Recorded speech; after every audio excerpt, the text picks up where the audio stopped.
Allez, bonjour à tous, bienvenue dans le QG Politique, le nouveau rendez-vous de Télé Grenoble. 45 minutes en tête-à-tête avec un élu du territoire dont les décisions impactent directement sur notre vie quotidienne. Aujourd'hui, je reçois Christophe Ferrari. Bonjour. Bonjour.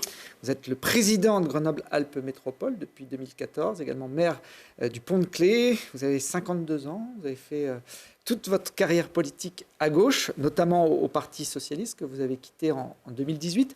À l'approche des présidentielles, certains élus qui reviennent à leurs premières amours en reprenant leurs cartes dans leur parti d'origine. Est-ce que vous êtes tenté de revenir vers le PS ? Non, moi, je n'ai pas l'intention de reprendre ma carte au Parti socialiste, ni d'ailleurs forcément dans aucun parti. Tout ça, on verra. Mais à l'approche de la présidentielle, moi, je ne suis pas enclin à ce stade à soutenir qui que ce soit. Parce que je pense que même si la gauche est par essence diverse, je trouve qu'elle a une responsabilité particulière par rapport à cette présidentielle. Vous avez d'un côté un président sortant, Emmanuel Macron, dont on peut discuter du bilan. Il a été publié. Finalement, on s'aperçoit que quand même ce sont les plus riches qui ont gagné dans ce mandat et finalement les plus pauvres se sont encore appauvris, malgré quelques mesures ici ou là. On a une candidate d'extrême droite qui est toujours autant d'extrême droite. On a un candidat finalement potentiellement, même s'il n'est pas déclaré, de droite extrême, qui plutôt incarne la France des collabos, quoi. Éric Zemmour. Je me dis qu'à ce moment-là, moi j'invite vraiment ces candidats de gauche, si le sujet, l'idéal, c'est la victoire potentiellement d'une femme ou un homme de progrès de l'année prochaine à l'élection présidentielle, d'imaginer qu'une seule candidature à gauche. Je pense qu'aujourd'hui, c'est vraiment impérieux pour moi qu'il y ait une seule candidature de gauche. Vous pensez que c'est encore réaliste, cette union des gauches ? Au-delà des égos, c'est toujours possible.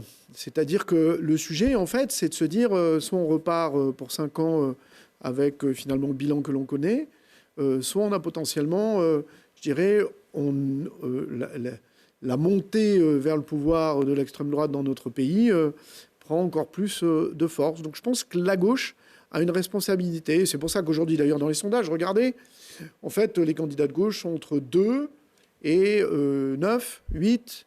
Ça veut tout simplement vous dire que personne n'a une légitimité aujourd'hui. Donc ça veut dire que le sujet, à un moment donné, si l'on veut que peut-être offrir une alternative, et à mon avis, elle est là, l'alternative, elle est dans cette gauche unie. Donc je ne prendrai position pour aucun des candidats ni des candidates aujourd'hui à la présidentielle. Donc ça reste en l'état. Certains maires de gauche ont décidé de faire la grève des signatures, le sésame pour pouvoir se présenter, pour essayer justement de forcer ces candidats de gauche à faire l'union. C'est une bonne tactique ? En fait, moi, je ne parle pas de grève, mais autant j'ai toujours parrainé un candidat, c'était à la fois François Hollande, c'était Benoît Hamon. Autant là, je me dis que je vais peut-être passer mon tour, mais on verra, en fonction, encore une fois, s'il y a potentiellement un ou une candidate unique. Mais en fait, voilà, moi, je pense qu'aujourd'hui, le sujet, c'est pas tant la diversité, même si la gauche est diverse. La gauche pourrait être diverse demain aux législatives, elle pourrait l'être. Mais aujourd'hui, il y a une impérieuse nécessité qu'il y ait une ou un seul candidat. Alors, l'union de la gauche, c'est possible. Les partis de gauche isérois l'ont fait cet été pour les élections départementales en juin 2021, regroupées sous la bannière du printemps isérois. Il y avait tout le monde, le PS, la France Insoumise, le PC, les écologistes. C'est un rassemblement, pourtant, auquel vous n'avez pas vraiment adhéré. Mais parce qu'on n'a pas voulu que j'y adhère. Si on vous avait proposé, vous auriez rejoint cette... Moi, j'avais proposé des choses. C'est-à-dire qu'une candidature départementale, ce n'est pas simplement la somme d'étiquettes politiques. C'est aussi des territoires, c'est des petites communes, c'est des maires, c'est des acteurs locaux, en fait. C'est un scrutin local, même si ça a une dimension politique nationale aussi. Mais c'est pour cela que moi, en fait, le printemps isérois n'a pas quasiment dépassé les frontières de la Rocade et de la 480. Vous aviez été très, très dur sur le bilan de cette union de la gauche qui a perdu des sièges par rapport à l'élection précédente. Et la droite s'est renforcée dans le département alors la gauche avait potentiellement de quoi jouer des tandems vraiment gagnants et elle ne l'a pas fait, c'est dommage. Bon. l'union, ça ne marche pas ici, la désunion, ça ne marche pas non plus au niveau national. Ça ne va pas être simple pour la gauche pour retrouver la place, entre guillemets, qu'elle revendique. Vous étiez présent cette semaine, Christophe Ferrari, au Congrès national de l'AMF, l'association des maires de France, qui élisait son nouveau président. C'est David Lisnard, le maire de Cannes, qui incarne une droite dure, plutôt chez les Républicains, proche d'Éric Ciotti, qui a été élu. Est-ce que vous avez voté pour lui ? Oui, j'ai voté pour lui. En fait, moi, j'étais sur la liste au comité directeur et j'ai voté aussi sur la liste où il y avait André Léniel, des socialistes, des communistes, des écologistes, des radicaux de gauche. C'était une liste paritaire. Mais à l'AMF, l'histoire fait que c'est toujours une liste paritaire. Puisque c'est ça, en fait. La gouvernance de cette association, c'est au service des maires et des communes de France, quelles que soient les sensibilités politiques. Donc, François Baroin a souhaité choisir... L'ancien président a souhaité choisir David Lisnard, dont acte. C'était un sujet qui regardait plutôt le camp LR, en fait, cette succession. Elle n'a pas été acceptée par Philippe Laurent, qui pourtant est un élu qui a beaucoup pesé au sein de l'AMF, et qui a souhaité monter sa liste. Il a été battu. Voilà. Mais moi, je me suis retrouvé dans cette association qui est toujours finalement paritaire entre la droite et la gauche et toutes les sensibilités, parce qu'on est là pour défendre l'intérêt des communes, l'intérêt des intercommunalités, dans le cadre des débats que nous pouvons avoir avec l'État. Vous ferez donc partie de ce comité directeur multipolitique, j'ai envie de dire, assez large sur l'échiquier. Autre échéance nationale, après les présidentielles, ce seront les législatives, en juin, avec 10 circonscriptions en Isère. Est-ce que vous allez vous impliquer dans cette campagne ? Moi, je m'implique dans toutes les campagnes, quelles qu'elles soient. Je me suis impliqué à l'occasion des élections départementales sur le canton de Pont-de-Claix. Je me suis impliqué. Globalement, je pense que là, il y a matière, puisque c'est une élection nationale. La législative, elle suit l'élection présidentielle. Donc on est effectivement sur la question des grandes familles politiques. Donc là, il est logique qu'il y ait d'une certaine façon, je dirais, une entente qui soit faite par les formations politiques, puisque là, nous sommes sur les partis politiques qui gouvernent, je dirais, ce scrutin national. Donc moi, je pense qu'il y a matière à ce qu'il y ait à gauche une intelligence qui soit posée, tout simplement pour pouvoir gagner quelques circonscriptions. Aujourd'hui, il n'y en a qu'une qui est à gauche dans le département de l'Isère, c'est la 4e circonscription. Et vous savez que la dernière fois, je m'étais beaucoup impliqué dans la réélection de Marie-Noëlle Battistel. Évidemment, moi, je continuerai à faire en sorte qu'elle soit élue, si elle souhaite être candidate, c'est elle qui le dira, ou en tout cas un député ou une députée de gauche soit élue sur la 4e. Ah, 4e qui comprend notamment la commune du Pont-de-Claix. Ça. Évidemment. Vous ne serez pas candidat, vous, les législatives, ça vous intéresse pas ? Non, moi je suis un élu du bloc communal et fier de l'être. La commune, l'intercommunalité, l'association des maires de France. Vous voyez que tout ça est quand même très très cohérent. Et depuis toujours, même si parfois on disait que je pouvais être intéressé par ceci, par cela. En fait, je suis intéressé par mon territoire. C'est mon territoire que j'aime et que je sers du mieux possible, en toute humilité. Alors, il y a quelques semaines, j'ai posé la même question à Éric Piolle sur une éventuelle candidature aux législatives à Grenoble. Il a botté en touche, laissant donc la porte ouverte peut-être à quelque chose dans ce style à partir du mois de juin. Alain Carignon, qui était mon invité la semaine dernière, a été beaucoup plus clair en annonçant qu'il ne serait pas candidat. On va quitter d'ailleurs la politique nationale pour se recentrer sur la métropole avec Alain Carignon, que j'évoquais à l'instant, qui est un des conseillers métropolitains d'opposition, qui était donc mon invité et à qui j'ai demandé, c'est un petit peu la règle du jeu depuis le mois de septembre dans cette émission, de poser une question à l'invité suivant, vous en l'occurrence, Christophe Ferrari. On l'écoute. Écoutez, je dirais au président Christophe Ferrari, donc c'est pas un secret, vous n'avez pas été le candidat d'Éric Piolle pour la présidence de la métropole. Et pourtant, vous avez une majorité qui est constituée avec lui et qui est une majorité, un attelage brinque-ballant, qui pose beaucoup de problèmes dans le fonctionnement. Et le dernier acte, effectivement, c'est qu'une partie de cette majorité, les élus d'Éric Piolle, n'ont pas voté votre budget. Aujourd'hui, c'est une mauvaise image pour la métropole.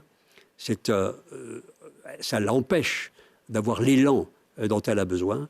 Et donc, je vous demande, pourquoi n'en tirez-vous pas les conséquences pour créer, organiser un nouvel exécutif opérationnel et ensuite des majorités d'idées autour de grands objectifs partagés dont notre métropole a un impératif besoin. Christophe Ferrari, est-ce que vous convenez qu'il y a un dysfonctionnement dans votre majorité? On peut peut-être juste rappeler un peu l'origine de cette scission, on va dire, dans cette majorité de gauche. C'était suite aux résultats des municipales en 2020. Éric Piolle estimait que ça devait être un élu écologiste, Yann Mongaburu en l'occurrence, qui devait prendre la présidence de l'agglomération, de la métropole. Vous souhaitiez conserver votre poste. L'élection a été très serrée, avec donc ce duel à gauche, et c'est finalement les élus de droite qui ont arbitré en votant plus pour vous que pour le candidat écologiste. Ce duel a évidemment laissé des traces. On est 1 an et demi après, et on a toujours l'impression que vous traînez cette majorité fragile. Écoutez, moi, personne ne pariait 1 centime d'euro à la constitution d'un exécutif en septembre de l'année dernière, composé des 4 composantes aujourd'hui de la gauche, les socialistes, les communistes, les écologistes et le groupe des petites communes. Pourtant, il a été constitué. Il y a donc un exécutif en marche, en fonctionnement. Nous avons préparé un budget. Il a été voté avec l'ensemble des composantes. Ce que Alain Carignon évoque, c'est ce qui s'est passé à l'occasion d'un des derniers conseils, c'est-à-dire à l'occasion d'une décision modificative du budget. Les écologistes souhaitaient introduire un amendement qui concernait l'étude de la gratuité des transports, qui n'était pas de compétence métropolitaine, mais de compétence du SMAG.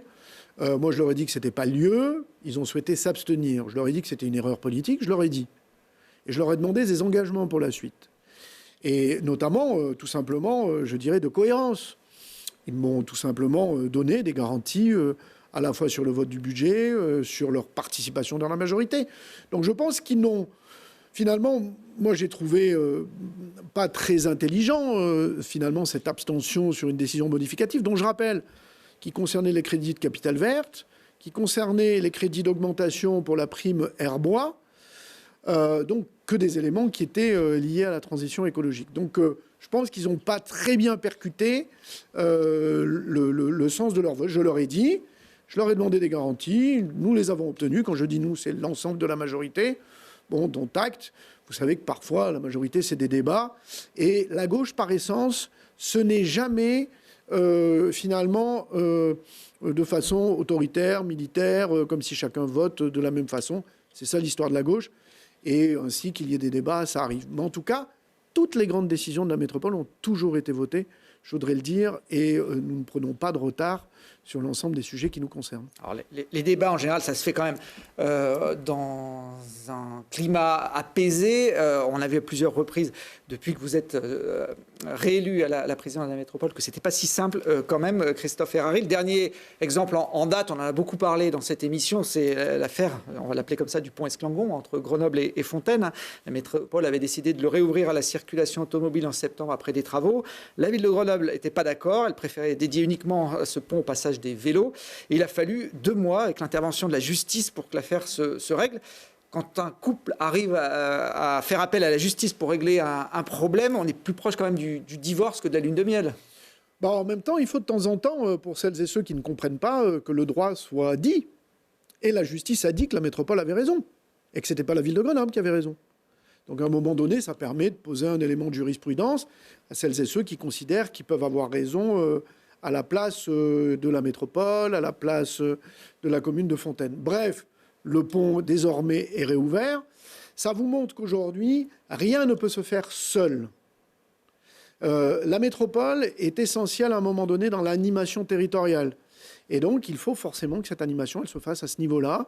Et lorsque l'on en est à discuter des franchissements de ponts, moi j'aurais aimé que la ville de Grenoble mesure quel impact elle pouvait donner d'elle-même, je dirais, au reste du territoire. En fait, moi, je n'ai pas voulu envenimer les choses. J'ai simplement dit, à un moment donné, je veux que le droit soit dit. Parce que si finalement, il faut que ce soit le juge qui dise où est le droit, qui dit quoi, etc., ben, il a fallu le faire et c'est ainsi. Quelle relation vous avez aujourd'hui avec Éric Piolle ? Relation cordiale, on travaille ensemble, on se voit. Il est beaucoup plus présent désormais dans la vie collective. Il avait dit qu'il prenait de la distance par rapport à la vie métropolitaine. C'est pas moi qui le dis, c'est pas une invention, C'est lui-même qui l'avait dit.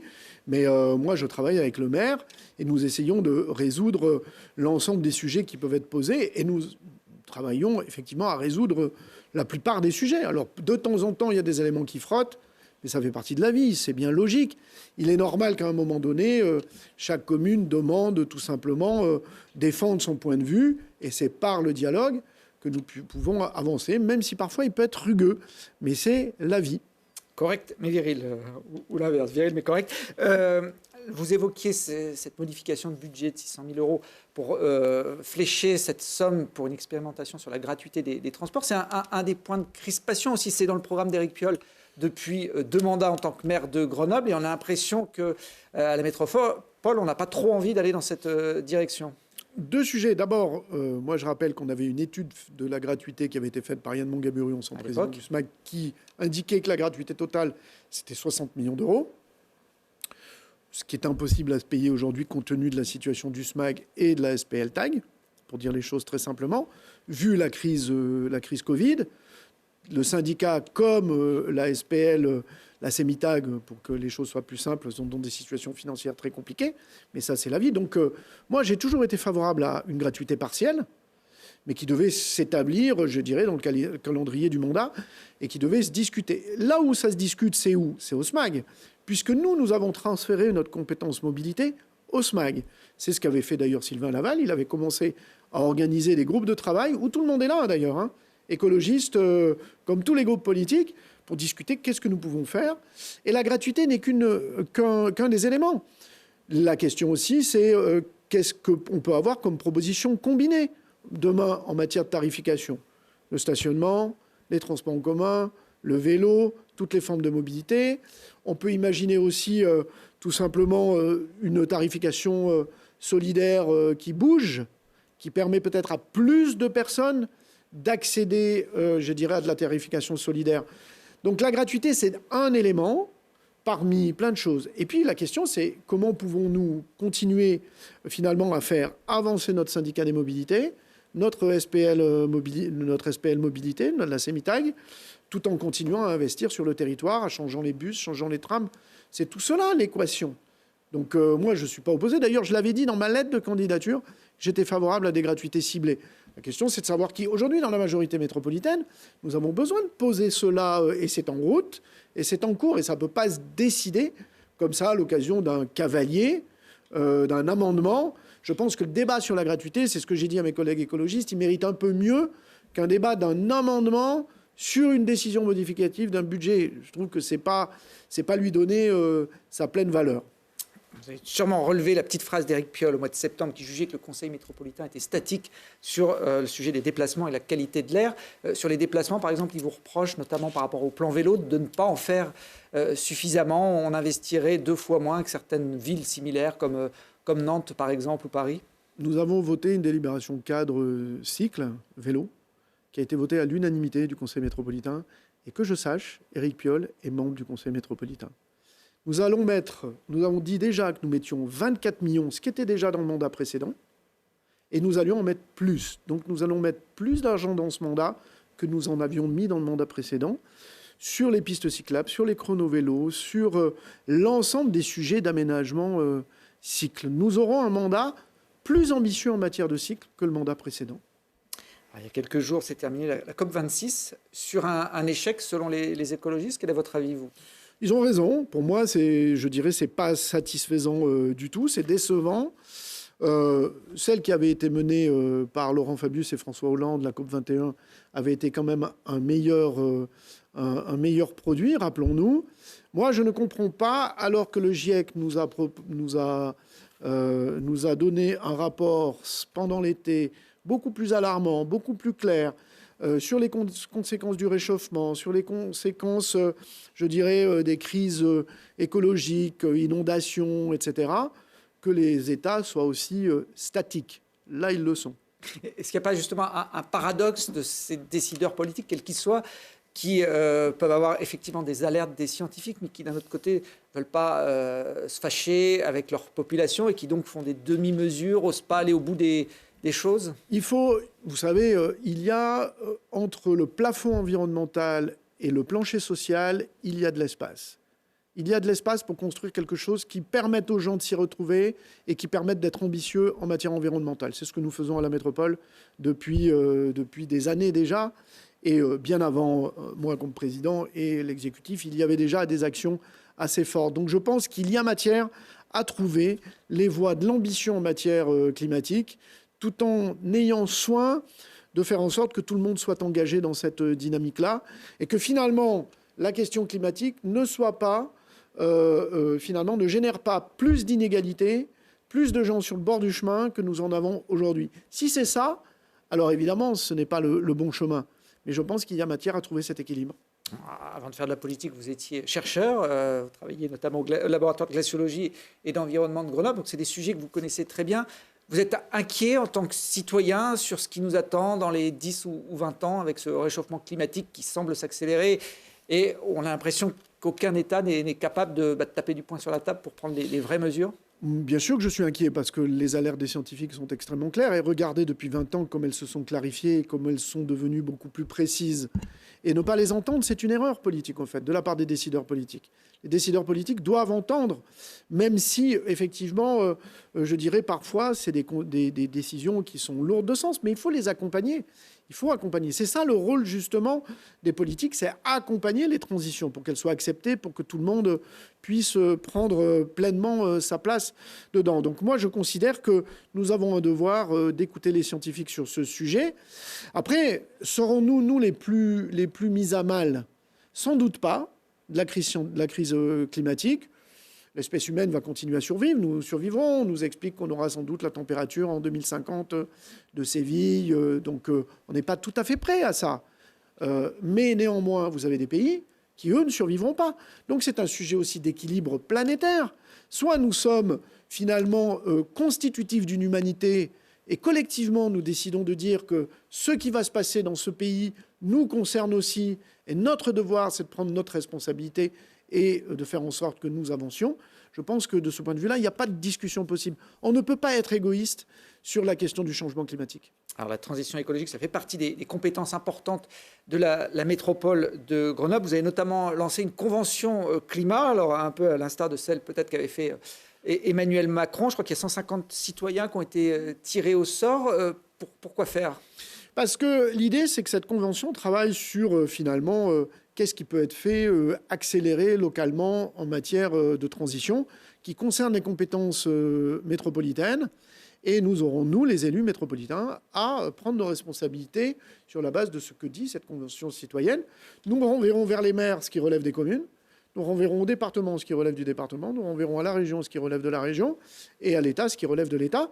Et moi, je souhaite que certaines de ces décisions soient soumises au référendum. Est-ce que vous suivrez toutes ces décisions ou comme l'a fait l'État, celles qui finalement ne vous arrangent pas, on les met de côté et puis on a l'impression que c'est plus de la communication qu'un vrai organe de décision, ces conventions? En tout cas, moi, je ne suis pas dans une approche de communication. Ce n'est pas ça mon sujet. Moi, je souhaite qu'on applique. Mais lorsque des décisions seront sans doute complexes à prendre, je pense qu'il faut, dans ces cas-là, faire voter les citoyens. Donc un référendum? Oui. Pourrait être organisé au niveau de la métropole? Exactement, tout à fait. Et peut-être d'ailleurs avec plusieurs questions, ce qui permettrait, je dirais, de demander à l'occasion d'une seule fois le point de vue des habitants de la métropole. Cette convention de citoyens, elle en est où? Les propositions seront connues à partir de quelle On est sur un calendrier plutôt de fin d'année, début d'année prochaine. Elle va travailler sur quasiment l'année 22. Nous serons dans Capitale Verte, qui nous montre, Capitale Verte, que nous avons quand même une certaine avancée sur les sujets de transition écologique. 9 des items sur 12 sont des items métropolitains, pour dire les choses. Ça veut dire que la métropole fait des choses. À celles et ceux qui disent qu'elle n'en fait pas ou pas assez, elle fait déjà beaucoup de choses, mais elle doit encore en faire plus. Donc nous serons plutôt sur ce calendrier-là. Nous voulons aussi porter une belle animation autour de cela. Nous voulons des scientifiques qui vont venir apporter, là encore une fois, je dirais, la caution. Nous travaillons avec la Commission nationale du débat public, la CNDP, qui permet d'être garante de la qualité des débats, de tout ce qui se fait à l'occasion de cette convention citoyenne. Bon. Grenoble, Capitale Verte, effectivement, qui était candidature portée par la ville de Grenoble et par Éric Piolle, mais auquel la métro est associée de par toutes ses compétences. Vous allez donc devoir travailler ensemble, main dans la main, j'ai envie de dire, avec Éric Piolle pendant un an. Mais bien sûr, mais nous le faisons déjà. sur ce sujet-là. C'est une grande chance d'être capitale verte, hein. Moi, je l'ai toujours dit. Et nous allons lancer des défis pendant l'année 2022 sur tous nos sujets avec le département pour montrer que finalement, les métropolitains comme les Isérois ont déjà fait des choses et ils sont précurseurs d'un certain nombre de choses et ils pourront l'être encore plus demain. Moi, je dis merci à Éric Piolle d'avoir porté cette candidature parce que ça a été beaucoup de boulot, mais il l'a réussi. Donc je pense qu'on ne peut pas enlever à Éric d'avoir porté aussi cet engagement-là qui va être positif pour tout le territoire. Alors, parmi les actions autour de cette transition écologique, il y a le solaire que vous voulez développer sur l'agglomération grenobloise. Oui, parce que, encore une fois, le solaire, c'est une énergie renouvelable, locale. Nous avons un potentiel solaire qui est extrêmement intéressant. Nous devons produire plus 35% de production locale d'énergie renouvelable. Le solaire est là-dedans. Nous investirons près de 5 millions d'euros. Nous allons équiper les toitures de petits, de grands équipements sur le territoire de façon à ce que nous puissions tout simplement gagner des surfaces au service de la production d'énergie renouvelable. Le solaire est un des éléments. Nous avons plein d'autres choses en matière d'énergie renouvelable. Un réseau de chauffage urbain qui est extrêmement développé, des chaufferies bois qui se développent partout, Biomax qui est quand même une belle avancée. Nous venons d'obtenir un prix national sur Biomax, ce qui vous montre encore une fois que finalement ça a été de bonnes décisions que nous avons engagées. Voilà quelques images d'un des premiers toits équipés de panneaux solaires, c'est le toit de la Belle Électrique, la salle de spectacle de Grenoble. Les particuliers qui ont des toits pourront être aidés par la métropole? Alors aujourd'hui, c'est là où nous avons travaillé beaucoup avec des partenaires, je dirais, coopératifs citoyens qui ont capacité, au travers tout simplement d'appels de fonds citoyens, à porter des projets, je dirais, de toute taille, et notamment en direction des citoyens. Les communes s'équipent. Donc on voit qu'il y a une belle dynamique là-dessus. Ça ne peut pas être tout la métropole, mais il y a des modèles qui peuvent fonctionner aussi grâce à des acteurs associatifs que nous soutenons. Nous sommes dans leur gouvernance. Nous injectons financièrement de l'argent dans ces sociétés-là pour qu'elles puissent porter des projets. Et nous décuplons en fait les acteurs qui pourront nous aider pour cela. Nous avons mis en place une application que les métropolitains peuvent aller voir. Métro Soleil, vous regardez où vous habitez, vous regardez la copropriété où vous habitez, vous regardez la parcelle, votre maison, et vous avez très vite, en quelques clics, la capacité d'installation en matière de solaire là où vous êtes dans la métropole. Oui, effectivement, une société qui s'appelle Énergie Citoyenne qui a mis en place ces toits qu'on a vus sur la Belle Électrique et un petit peu partout sur l'agglomération. Vous voulez aussi mettre en place une police métropolitaine de l'environnement. Alors, qu'est-ce que c'est? Oui, parce que, en fait, ce que l'on constate, c'est que nous avons environ, par an, près de 20 kilos de déchets par an et par habitant qui sont rejetés tout simplement dans les rues, dans les chemins, sur les 490 kilos qu'on produit chaque année. Ça devient un poison, mais ce n'est pas qu'à Grenoble, c'est partout en France. Les maires sont très sollicités par ces sujets de dépôts sauvages, d'incivilité liées aux déchets. Donc moi, je souhaite qu'on ait une police intercommunale de l'environnement au service des maires, tout simplement pour traquer, je dirais, celles et ceux qui déposent, je dirais, leur tas d'immondices à différents endroits de la métropole, dans les chemins, dans les recoins, au coin d'une rue, le soir, à la tombée de la nuit. La vidéosurveillance pourrait servir à ça. Certaines communes de l'agglo font de la vidéo-verbalisation aujourd'hui, oui. Alors pour les délits routiers notamment. Est-ce qu'on pourrait imaginer que ces caméras servent à identifier des gens qui posent comme ça dans la rue des déchets? Bien sûr, ça peut être utile. Nous le faisons déjà sur Lens. Nous équipons toutes nos déchetteries de vidéosurveillance pour éviter justement à la fois le vol dans les déchetteries, mais aussi devant les déchetteries, nous équipons... Ça a été une délibération qui a été votée au président du Conseil à l'unanimité. Bon, les déchets, c'est un vaste sujet. Vous évoquiez ces 490 kilos par an et par habitant. Si on multiplie par les 400 000 et quelques habitants de l'agglomération, c'est énorme à gérer. Vous avez d'ailleurs investi pas mal dans les équipements en déchetterie. Il y a quelques jours, à Sassenage, vous inauguriez une déchetterie, on la voit là en image, d'un genre nouveau. Les déchetteries aujourd'hui, c'est des petites usines en fait, puisqu'on doit aller de plus en plus fin dans ce que l'on trie en fait.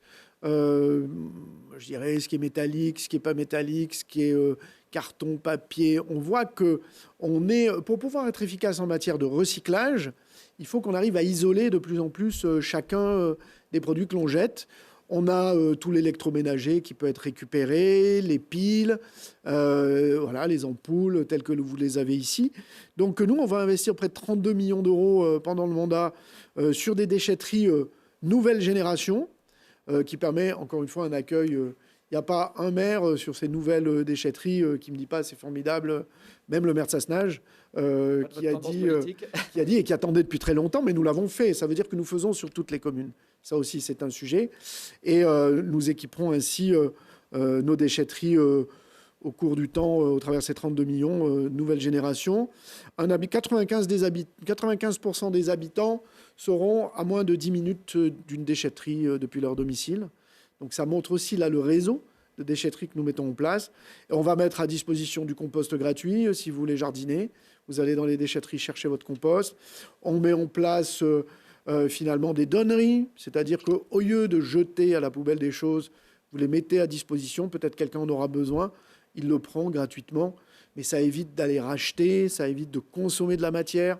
Donc on est vraiment dans une démarche qui est finalement une démarche de réutilisation, de gestion finalement intelligente, mais c'est ce que faisaient nos grands-parents, c'est ce que faisaient les anciennes générations, de toujours se dire finalement ceci, est-ce que je peux en avoir encore besoin pour autre chose ? Je vais l'utiliser plutôt que de le jeter et d'aller le racheter ailleurs. C'est ça l'intelligence sur ces sujets-là. Vous voulez réduire de 20%, je crois, d'ici 2030, le nombre de déchets jetés dans l'agglomération. C'est ambitieux puisqu'on consomme de plus en plus aujourd'hui. Oui, mais on doit apprendre là à changer nos comportements là-dessus. Les bacs sont gratuits désormais. Vous savez, les poubelles, vous les équipez. Vous voyez, on disait que ça allait être compliqué. Le tri des déchets alimentaires, on se disait, oulala, ça va être super compliqué. Regardez le résultat. En fait, ça a été un véritable plébiscite. Que l'on soit en maison individuelle ou que l'on soit en collectif. Ça vous montre qu'en fait, nos concitoyens sont parfois plus avancés que les politiques eux-mêmes ou que peut-être même les journalistes eux-mêmes sur un certain nombre de sujets. Ça vous montre qu'il faut savoir aussi expérimenter des choses, tester, vérifier. Est-ce que ça marche ? Oui, formidable, ça marche. Alors on le déploie à l'échelle de toute la métropole. Et puisqu'on parle de déchets, de pollution, j'en profite pour rendre hommage à quelqu'un qu'on aimait bien, surtout un jeune grenoblois qu'on avait eu le plaisir d'accueillir à plusieurs reprises dans nos émissions, Gaspard Forest, un ancien bûcheron qui œuvrait pour dépolluer les rivières de l'agglomération. Il est mort brutalement fin octobre, mais son décès n'a été rendu public que cette semaine. Il s'était d'ailleurs invité dans la campagne des municipales en Isère en faisant signer un pacte auprès des candidats pour la dépollution des rivières. Je crois que vous l'aviez signé, ce pacte, Christophe. Je l'avais signé à Pont-de-Claix. Ouais. Ça m'a bouleversé, son décès, parce que je trouve que c'était un garçon charmant, intelligent et vraiment avec une espèce d'envie de faire qui était vraiment communicative. Donc voilà, vraiment mes condoléances à sa famille, à ses proches, à ses amis, sa compagne. Et voilà, ça secoue. Un autre levier pour lutter contre la pollution et le réchauffement climatique, c'est la voiture, qui est souvent au cœur de nombreux enjeux. À Grenoble et sur la métropole, il y a cette ZFE qui est en place depuis quelques temps, la zone à faible émission, qui concerne 27 communes aujourd'hui sur les 49 de l'agglomération. Pour l'instant, ce sont les véhicules utilitaires anciens qui sont interdits de circuler, mais on va bientôt passer aux véhicules particuliers. D'après la loi, les vignettes critère 5 seront interdits en 2023, critère 4 en 2024, critère 3 2025. C'est bientôt, je crois que c'est près de 100 000 véhicules qui bientôt ne pourront plus circuler dans l'agglomération, des véhicules de particuliers. Oui, ça c'est la loi. C'est la loi climat et résilience qui a posé ce calendrier. Ça veut dire que nous étions déjà très en avance sur le sujet de la zone à faible émission. Anticipé. Exactement, pour les véhicules utilitaires légers, les poids lourds, qui représentent un tiers des émissions de particules fines aujourd'hui dans l'agglomération. Rappelons-nous que pour les particules, c'est quand même beaucoup de chauffage au bois qui est là, et donc il nous faut changer les cheminées, ça c'est clair. Mais nous serons au rendez-vous de la zone à faible émission pour les particuliers, puisque la loi nous pose ce calendrier. La question qui est posée derrière, c'est comment nous accompagnons finalement nos concitoyens sur ce sujet. Mais ce n'est pas qu'un débat peut-être du périmètre qui sera concerné, peut-être 13 communes, peut-être 15, peut-être 10. Ceci concernera tout le monde, parce que tout le monde aura besoin d'aller dans les zones où il y aura le périmètre de zone à faible émission. Ça concerne les territoires voisins. Donc je veux un débat qui soit un débat le plus large. Ça ne peut pas être un débat simplement de quelques maires qui viendraient à se réunir et qui décideraient entre eux. Donc moi, je veux qu'on ait finalement une position qui soit une position ambitieuse, mais qui soit partagée, et qu'on se donne les outils qui permettent d'aider nos concitoyens à pouvoir aller tout simplement vers des nouvelles mobilités lorsqu'ils seront concernés. Vous disiez que la métropole avait devancé la loi en ce qui concernait notamment les véhicules utilitaires. Est-ce qu'elle va la devancer également pour les voitures de particuliers? C'est ce que demandent en tout cas les écologistes, qui veulent aller plus loin avec l'interdiction de tous les véhicules à essence d'ici 2030. Ce serait coupable de jouer les petits pas, a déclaré l'adjoint à la santé Pierre-André Juven il y a quelques mois dans la presse. Sous-entendu que vous, la métropole, étiez un peu réticent à appliquer pleinement ces restrictions liées à la ZFE. Non, mais le consensus nécessite du temps. Le compromis nécessite du temps. On ne fait pas les choses ni à la hussarde, ni dans le dos de certaines communes, ni dans le dos des territoires. Justement aujourd'hui, avec le réchauffement climatique. La loi nous dit que nous avons en 2023 à mettre en œuvre. Nous avons démarré. C'est comme si nous n'avions pas finalement fait des choses. On a déjà discuté. On a engagé des études, parce qu'à Grenoble, on engage des études quand même. On veut savoir, moi je veux savoir quelle va être la conséquence. C'est-à-dire, il ne suffit pas de dire... je veux pas, cette vignette doit être interdite telle année. Moi, je veux savoir combien de voitures ça concerne, comment on va aider ces personnes. En fait, excusez-moi, on est juste un peu pragmatique sur la façon d'appliquer les choses, mais ça ne veut pas dire qu'en étant pragmatique, on ne peut pas être ambitieux. On sera ambitieux, mais on est aussi pragmatique. Et finalement, moi, je souhaite ce que une très grande majorité des maires m'ont dit, c'est qu'il fallait que ce débat ait lieu à l'échelle de la métropole et qu'il puisse être porté par la métropole à bonne vitesse, mais encore une fois, qu'il fasse l'objet tout simplement d'un compromis métropolitain. Ça risque d'être une petite révolution quand même si à peu près 100 000 propriétaires de voitures d'ici 3 ans doivent, non pas la vendre, la détruire, puisqu'elles n'auront plus d'utilité, et en racheter une neuve derrière. C'est le débat qu'on aura ici, c'est le débat qu'on aura dans d'autres métropoles, à Lyon, à Strasbourg, à Paris, à Toulouse, à Bordeaux, dans toutes les métropoles de France.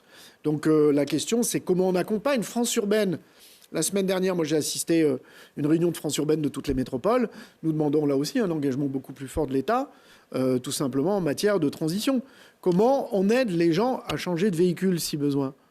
Aujourd'hui, les moyens financiers sont faibles.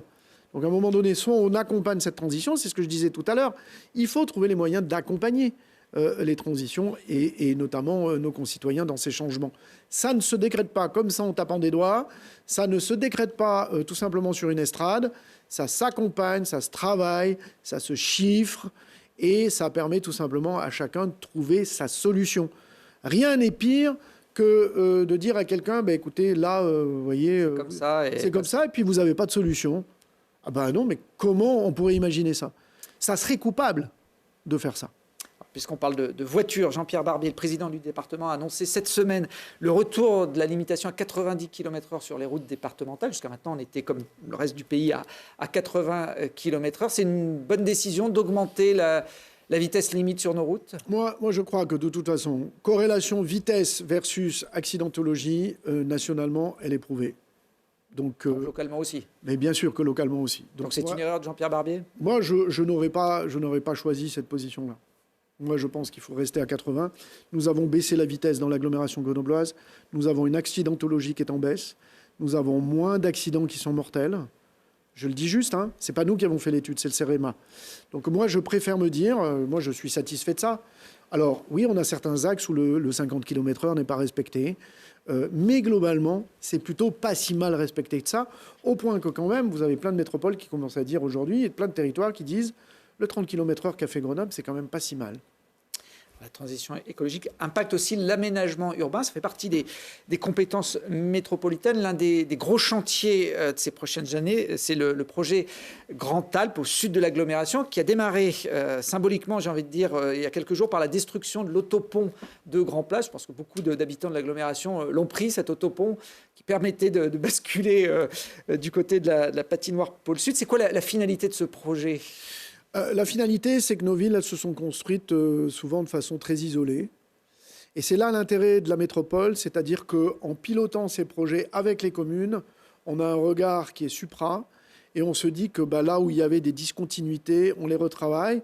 Et puis, vous savez, l'aménagement de l'espace public des années 50 ou des années 60, c'est pas celle qu'aspirent aujourd'hui nos concitoyens. Aujourd'hui, on a besoin d'espaces publics plus généreux, on a besoin d'itinéraires cyclables beaucoup plus sécurisés, d'itinéraires piétons beaucoup plus sécurisés. Regardez l'enquête origine-destination qui vient de sortir, le SMAG, qui indique que la progression de la marche à pied dans beaucoup de déplacements de nos concitoyens, ça veut dire qu'il nous faut des espaces publics plus généreux. Donc il faut retravailler cela. Et puis il y a du foncier sur Grande-Alpe qui est extrêmement important. C'est près de 40 000 emplois qui seront créés tout simplement sur les 20 ans qui viennent, sur ce territoire, avec les entreprises qu'on va y installer, 400 hectares de terrain. On aura plus de 600 millions d'euros qui seront investis sur les 20 prochaines années. C'est la nouvelle presqu'île, en fait, sans pour autant être, je dirais, la même composition urbaine. Mais ça vous montre la dynamique. Moi, je veux être un président bâtisseur, parce que c'est le rôle des élus d'être bâtisseurs. Avec l'opération Grande-Alpe, c'est une des grandes opérations qui va durablement transformer le quotidien de nos concitoyens sur Grand Place. Regardez le réaménagement de Grand Place. Le groupe Clépierre, qui est propriétaire de Grand Place, Carrefour, sont en train de considérer que la façon dont les choses avaient été bâties ne correspond plus aux aspirations aujourd'hui de leurs propres consommateurs. Donc il faut repenser les entrées, il faut repenser tout cela. On sait qu'on a aussi besoin de logements sur l'agglomération. Il y aura une densification sur cette zone Grand-Alpes des constructions. Il y aura des constructions de logements parce qu'il faut en construire, mais il faut d'abord, sur ce territoire-là, rendre beaucoup plus attractif le logement qui existe déjà. Et pour cela, il faut... des quartiers de la Villeneuve. Exactement. Donc là, il y a la rénovation urbaine des Villeneuve, où nous sommes pilotes avec les communes. Nous avons réussi à avoir un des plus beaux projets et les plus gros investissements financiers de France, où là aussi, nous travaillons de façon à rendre beaucoup plus attractif ce territoire en matière d'habitation. Mais demain, vous savez, si vous créez des emplois, les gens auront sans doute envie de s'installer pas loin, parce qu'aujourd'hui, l'aspiration, c'est d'être moins loin de son lieu professionnel. Tout simplement, c'est ça, la vie. Donc voilà cette grande zone. Alors, il y a un autre chantier plus modeste, mais qui est déjà en cours au sud de l'agglomération, c'est le centre de sciences. Ça se passe chez vous, au Pont-de-Clé. On voit là les travaux qui sont déjà bien avancés. Vous avez d'ailleurs choisi le nom il y a quelques semaines. Ça s'appellera Cosmo Cité. À quoi il va servir cet équipement ? Écoutez, la science, elle doit être accessible. La science, elle doit être partageable. Elle doit être populaire. Elle doit être désirable. Elle doit susciter des vocations. On doit avoir un lieu qui permet aux scientifiques de notre université, de notre grande et belle université, de pouvoir venir présenter des choses aux jeunes, aux scolaires, mais aussi à tous les habitants, aux touristes, en faire un lieu véritablement d'attractivité. C'est le sens. Nous sommes le premier territoire à avoir créé un CCSTI en France. Nous sommes en train d'avoir le centre de sciences qui sera sans doute le plus moderne de France et finalement, comparativement à d'autres, moins coûteux qu'à d'autres endroits. Alors on pourrait vous reprocher de le faire chez vous, sur votre commune, au Pont-de-Clé, qu'il y avait peut-être d'autres communes qui auraient aimé avoir un tel équipement ? Écoutez, l'histoire, ça fait 20 ans qu'on parle de cet équipement. Il a d'abord eu une première destination qui s'appelait Grenoble, qui était la pharaonique, qui a été annulée, qui a été ensuite à un moment donné à Fontaine, qui ensuite n'a pas trouvé refuge à Fontaine, qui est parti sur Saint-Martin-d'Hères, et qui n'a pas trouvé refuge. Moi, j'étais vice-président de l'université à l'époque, qui finalement a atterri à Pont-de-Clé, là où il y a eu un lieu, l'ancien site des Moulins, qui est assez symbolique pour ça. Donc vous voyez que finalement, il a atterri à Pont-de-Clé après avoir pas mal potentiellement circulé dans le territoire métropolitain. Je ne l'avais jamais vraiment dit ça globalement, mais l'histoire de celles et ceux qui ont travaillé sur ces sujets le savent. Un autre équipement dont on parle peut-être aussi depuis 20 ans, qui a circulé dans différentes communes, mais qui n'a jamais vu le jour. On a l'impression que c'est moins prioritaire, par exemple, que le centre de sciences. C'est l'aire de grand passage, qui est une obligation pour les métropoles. Je vais vous montrer quelques images qui sont un peu symboliques. C'était au mois de septembre, avec les caravanes installées carrément sur un stade d'athlétisme à Mélan, sur le stade de la SPTT, au milieu des sportifs qui avaient quelques difficultés à s'entraîner correctement, puisque les voitures circulaient comme ça sur leur piste. Ça, ces images-là, on les voit de façon récurrente depuis des années et des années sur l'agglomération. Pourquoi ce dossier avance pas ? Ça paraît pas très compliqué de construire un espace pour accueillir des caravanes ? Ce dossier avance. Pas vite. Mais ce dossier est compliqué. Et vous me laissez quelques instants pour expliquer pourquoi il est compliqué ? D'abord, il a fallu trouver un lieu. parce que, permettez-moi de vous dire, vous pouviez organiser toutes les conférences des maires possibles avec les 49 dans lesquelles vous leviez la main en disant « Qui veut avoir un terrain de grand passage sur sa commune ?» Posiez la question, vous n'aviez pas de réponse. Donc personne n'en Même le voulait. maire de Pont-de-Claix ? Globalement, parce qu'il n'y avait pas l'espace qui correspond à un certain nombre de critères. Ensuite, Catherine Kamowski, Jean-Yves Poirier, maire de Saint-Égrève et maire du Fontanil, ont dit écoutez, nous, on a un lieu qui est disponible. Extraordinaire, première étape. Grande chance d'avoir 2 maires qui ont accepté de faire cela, et moi, je les remercie à chaque fois. Seulement, sur le terrain, vous aviez des tas de cailloux qui provenaient des carriers. C'est un peu compliqué pour y installer des caravanes. Vous avez bien conscience de ça. Donc, il faut enlever les cailloux. Donc, il faut trouver un lieu pour restocker les cailloux. C'est pas un sketch que je vous fais, c'est ça la réalité.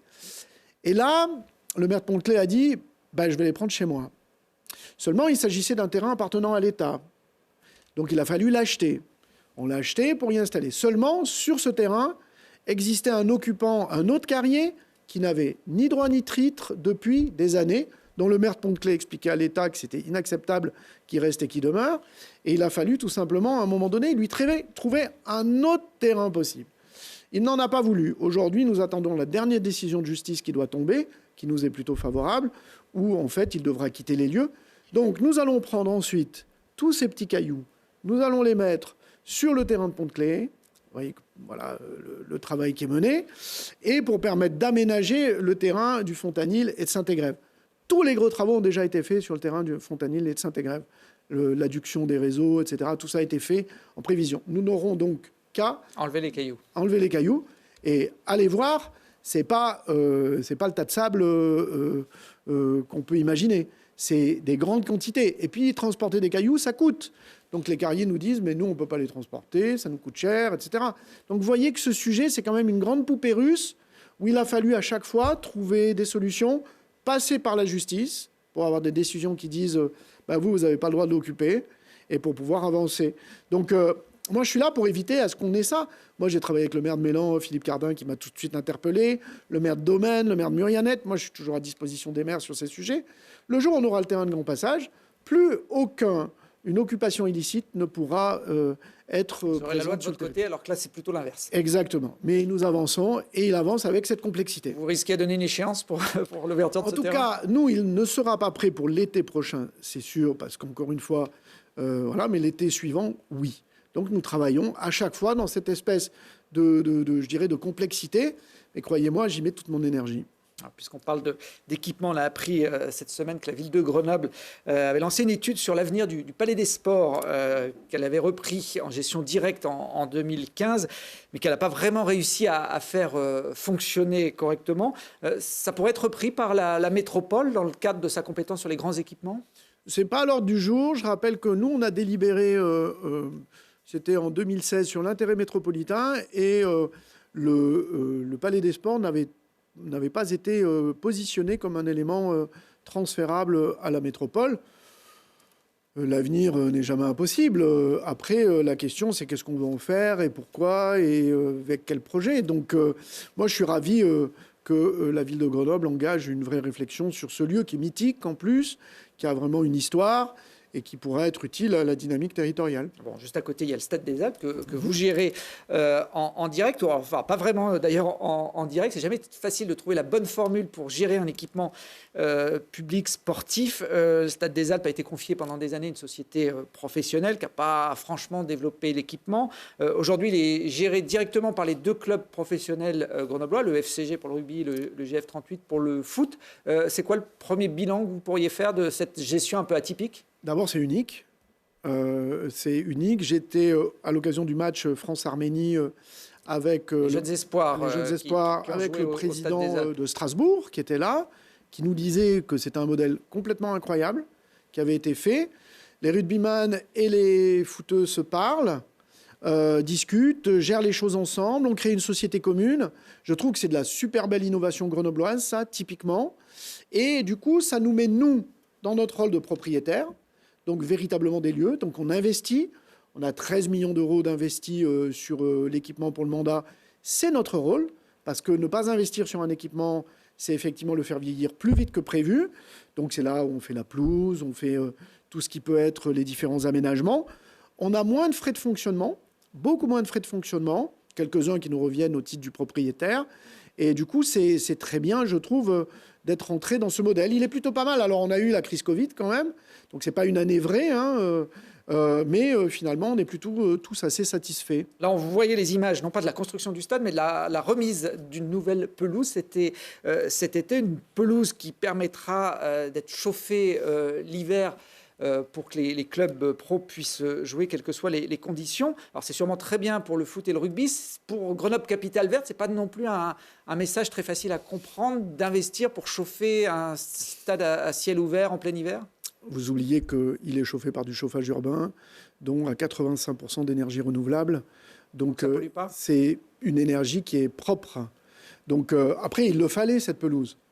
Vous ne pouvez pas faire courir et des chamois et des sangliers sur la même pelouse si elle n'est pas tout simplement conforme à un certain nombre d'exigences. Avec tout le respect que j'ai pour mes amis footeux, mes amis rugbyman, ils n'y verront aucune critique, mais vous voyez très bien que c'est quand même pas totalement la même utilisation. Donc moi, je suis ravi d'ailleurs qu'ils soient satisfaits de ça, parce que je pense que c'est positif pour le territoire. Bon, les sangliers, j'imagine que c'est les rugbymen, et les chamois, les footballeurs. Vous avez compris. Si je vous suis. Autre dossier sur lequel vous êtes beaucoup impliqué, c'est celui de la clinique mutualiste, qui a été vendue à un groupe privé, Doctogestio. Une vente que vous avez cherché à contrecarrer, j'ai envie de dire, par tous les moyens. Pourquoi ça ne vous plaisait pas ? Parce que la santé des métropolitains me concerne. Et nous concerne à nous, les élus de ce territoire. Donc moi, j'estime que j'ai mon rôle que de dire ce que j'ai à dire sur ce lieu mythique, historique, là aussi qui provient vraiment d'un état d'esprit grenoblois, cet aspect mutualiste. Donc il était normal que finalement, le possible repreneur s'inscrive dans une dynamique qui soit une dynamique d'établissement privé non lucratif. Et il faut que ceci soit garanti dans le temps. C'est ce que nous avons obtenu grâce à la préemption qui est désormais levée. Mais grâce à la préemption, nous avons pu discuter avec ICAD, ceux qui seront propriétaires des murs, pour que désormais toute décision importante passe par un avis de la métropole. Ce qui est quand même assez unique en France, qu'une collectivité, une métropole, s'implique dans un dossier comme celui-là. Alors, un autre bâtiment que vous avez préempté, et là, la préemption n'a pas été rejetée, c'est les anciens locaux de la Chambre de commerce et d'industrie de Grenoble, la CCI, juste en face du pâté Chavant. Qu'est-ce que vous allez en faire ? Écoutez, moi, je vais vous dire, moi, j'avais suivi ça de près avec le président de la CCI, Jean Vélé, qui souhaitait bouger, partir dans d'autres locaux, et c'est son droit. Et il est normal que la métropole, qui a la compétence aménagement, la compétence habitat, puisse se dire qu'est-ce qui va se passer sur ce site. Il y avait un repreneur que j'ai rencontré, qui finalement, après coup, m'a dit c'est une bonne chose que vous ayez préempté, parce que mon projet n'était quand même pas si stable. Un projet d'établissement médical pour les personnes âgées. Oui, mais celui-ci m'a dit d'ailleurs qu'il n'était pas aussi stable que ça et que finalement, c'était plutôt bien. Nous allons travailler un projet d'aménagement où il y aura du logement, des services et un certain nombre d'équipements nécessaires à la vie de ce quartier. D'abord, on va l'utiliser dans un premier temps pour nous déplacer, nous, la métropole, sur la CCI, puisque nous allons avoir le bâtiment du Forum qui va être rénové pour devenir un bâtiment énergétiquement qui soit largement plus correct et que les questions de sécurité soient réglées. Donc la CCI, là encore une fois, la préemption est un outil qui a été mis à notre service, mais au service de tous les territoires à un moment donné pour gérer tout simplement publiquement l'avenir d'un certain nombre d'équipements. On vient de le voir, ce bâtiment du Forum, qui est le siège de la métropole aujourd'hui. Combien de personnes travaillent au sein de la métropole ? Aujourd'hui, on a 2000 agents en tout au sein de la métropole. La rénovation du Forum permettra de ramener 2000 collaboratrices et collaborateurs, d'avoir la salle du conseil toujours dedans, parce que la salle du conseil, vous ne la mettez pas de partout. Elle est particulière, elle est grande, surtout, ça nous permettra d'économiser quasiment 3 millions d'euros de dépenses de fonctionnement par an, parce qu'aujourd'hui, nous sommes sur 9 sites éclatés, avec quasiment la perte annuellement de 40 équivalents temps plein en voyage entre les différents bâtiments. Vous allez pouvoir réduire l'effectif.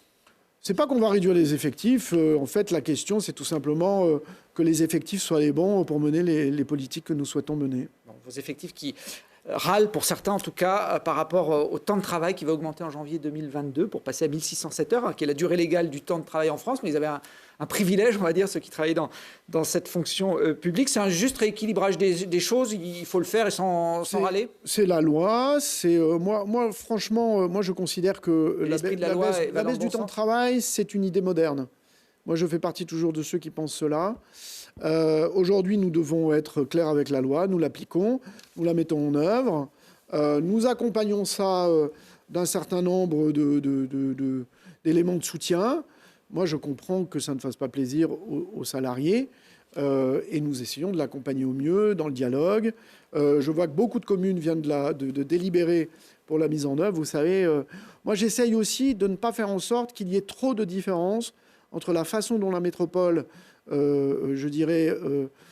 organise ce débat et permet des avancées avec ses salariés et d'autres communes parce que les communes sont confrontées à des difficultés financières. Donc il faut toujours que moi, j'ai à la fois les intérêts métropolitains, mais aussi de regarder toujours comment mes collègues maires gèrent aussi leurs sujets dans leur propre commune. Alors on arrive à la fin de cette émission. Christophe Ferrari, carte blanche qu'on propose à nos invités chaque semaine. Je crois que vous aviez envie de parler de la ville où vous avez grandi, dont vous êtes maire depuis 13 ans aujourd'hui. Vous testez des actions un peu particulières. La première action qu'on teste, c'est quelque chose finalement d'assez innovant, assez unique. C'est ce qu'on appelle le complément minimum garanti. C'est une forme de revenu universel pour les personnes âgées. C'est-à-dire qu'aucune personne âgée de Pont-de-Claix n'aura désormais des moyens financiers qui seront en dessous du seuil de pauvreté pour vivre. Nous compenserons... À peu près 900 €. Tout à fait. Nous compenserons pour permettre cela. Nous avons déjà un certain nombre de dossiers. Ça marche plutôt bien. Mais ça permet surtout d'avoir un dialogue beaucoup plus puissant avec les gens, de voir que finalement certains de nos concitoyens n'appellent pas un certain nombre de droits qui sont les leurs. On permet de voir, nous allons travailler d'ailleurs avec le département en bonne intelligence sur ce sujet, puisque c'est sa compétence. Nous allons le développer aussi pour les étudiants. Vous savez qu'à Pont-de-Claix, 20% d'une classe d'âge poursuit à l'université. À Mélan, c'est 80%. Et on sait très bien qu'à Pont-de-Claix, parce que les études, c'est cher, des familles renoncent à ce que tout simplement les enfants puissent continuer. Donc vous voyez qu'il y a tout simplement ce rôle social qui est le nôtre. Et Pont-de-Claix est une ville des solidarités. Et moi, je suis très fier de porter cela avec mon équipe et je les remercie beaucoup pour leur engagement parce qu'ils font un super boulot au quotidien, d'essayer d'être innovants sur ces sujets, de continuer à produire du logement social, de continuer à produire du logement abordable pour les familles. Parce que la première des solidarités, c'est d'avoir un logement et tout simplement pouvoir y vivre dignement. Et l'autre initiative que vous aviez envie de mettre en lumière pour cette fin d'émission ? C'est tout simplement le fait que, là encore une fois, aujourd'hui, nous avons eu un urbanisme qui a été bloqué pendant près de 30 ans sur Pont-de-Claix. Aujourd'hui, nous avons des capacités à construire qui sont importantes, près de 2000 logements sur les 20 prochaines années.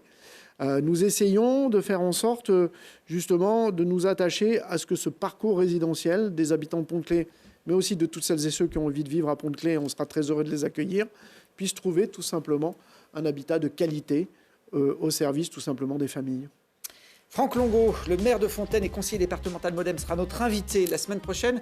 Je vais vous demander de lui poser une question, Christophe Ferrari, puis il y répondra dès vendredi prochain. Monsieur le maire, cher Franck, la question que je souhaitais vous poser, c'était finalement, après un an d'expérience de maire, comment vous, en toute objectivité, vous jugez aujourd'hui les relations qui s'opèrent entre votre ville, Fontaine, qui est une des villes importantes de la métropole, et la métropole, tout simplement. Finalement, est-ce qu'il y a des choses qui sont satisfaisantes, il y a des choses à améliorer?